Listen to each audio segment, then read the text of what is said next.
Sylvia, Rhea at Lorna magsasama-sama sa Japanese drama na Monster. Sa kauna-unahang pagkakataon ay nagsama sina Sylvia Sanchez, Rhea Ataide at Lorna Tolentino para sa nalalapit na showing sa Pilipinas ng internationally acclaimed Japanese drama na Monster. Nagsimula ang partnership ng tatlong aktres at ng Nathan Studios na nagsama-sama silang pumunta sa Cannes Film Festival sa France para sa screening ng Topak na pinagbibidahan ni Arjo Ataide sa direksyon ni Direk Richard Somes. At maliban nga sa screening ng Topak sa Cannes, dito din nag-negotiate ang Nathan Studios at si Lorna sa pagbili ng mga pelikula na i-release sa mga theater dito sa Pilipinas.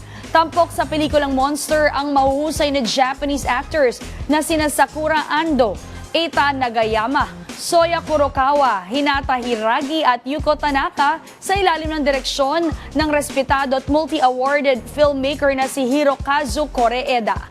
Ang Monster ay umiikot sa storya ng isang pamilya na humaharap sa pagsubok at sinusulong nito ang kahalagahan ng mental health.